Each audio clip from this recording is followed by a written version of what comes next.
yeah, I love to just like expand my horizon. I think that at the end of the day, like that's kind of one of the driving forces is growth. Maybe this way of living isn't for him, but maybe it shows him that he should pursue and chase his dream.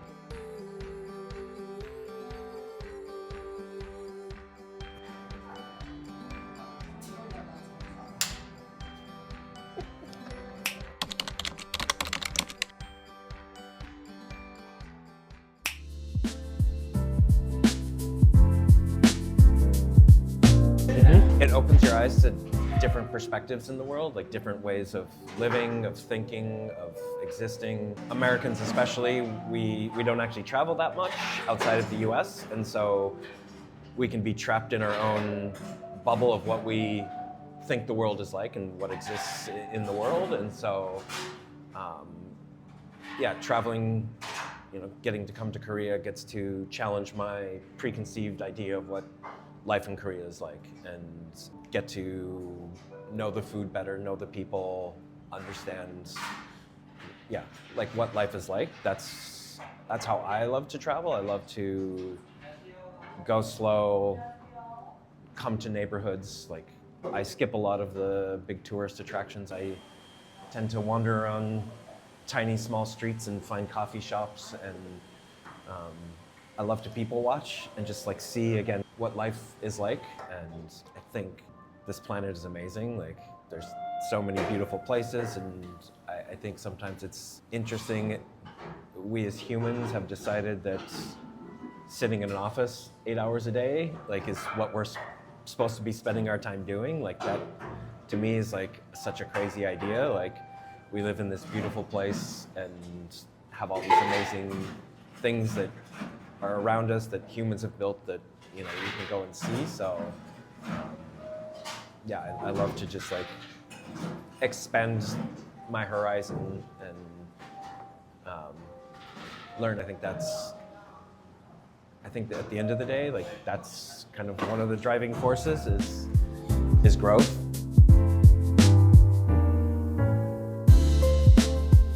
It is something within.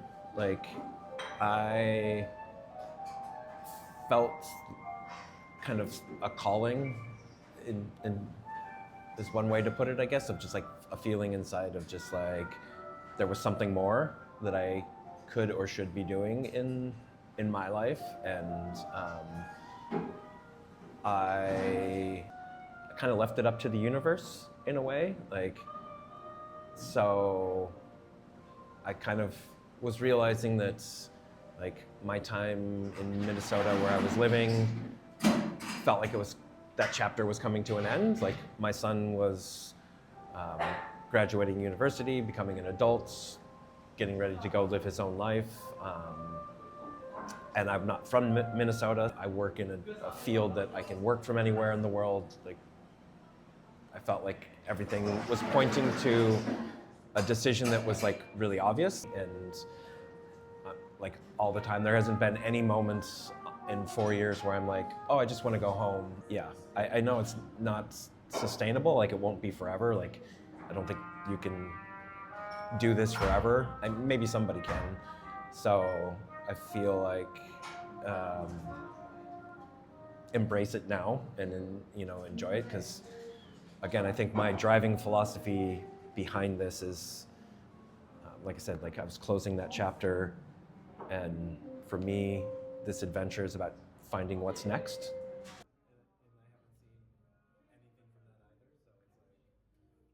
It depends. I think there's different phases of your relationship with your children. Like, like when they're first born, your sole job is to keep them alive. And then they reach an age where they're not like constantly having to watch them, and that goes on for a while.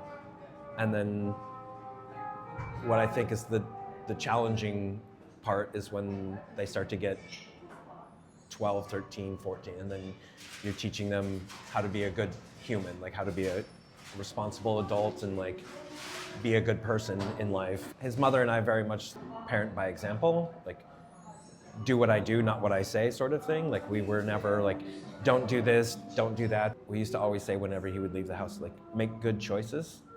Like, I feel like we all know in every situation, like, you know what's right and what's wrong.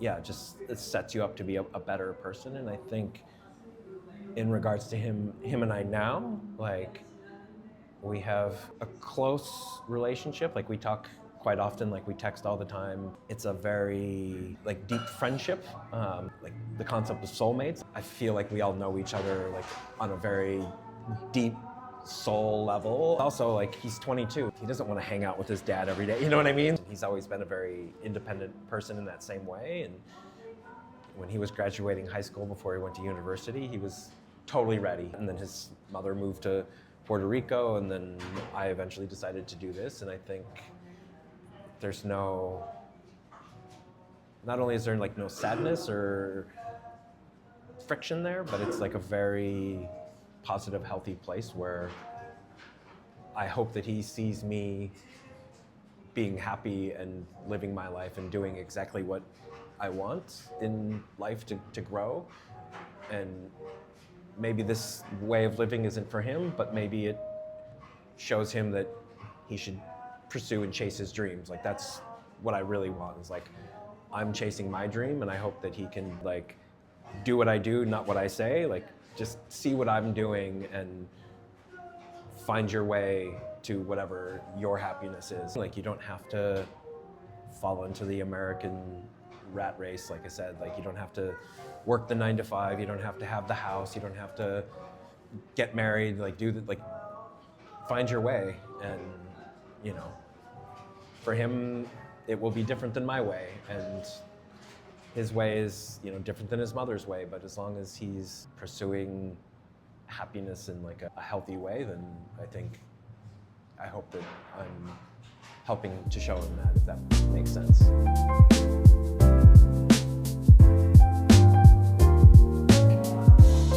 Be here now, live in the moment, don't dwell on the past. Like, I think that's something I used to do when I was younger. Like I said, it could be super tiny things, like sitting in a cafe with the sun coming. Oh, just be in this moment and enjoy it for what it is, because it will never be here again. So, like, that for me is like a very strong undercurrent to the way I live. And like, gratitude is really big for me as well. Like, I understand that this way of living, traveling for 4 years, like, I'm very grateful for it, because not everyone can do it or wants to do it. And that every day I get to decide every day. Like, for me, I want to be in control of my own time, like, and my own location. So yeah, I think people think about what makes them happy and then just vigorously pursue that thing. Like, I think that's just really important, to not settle or compromise on your happiness for some other thing that society tells you that you need to do or that you need to have.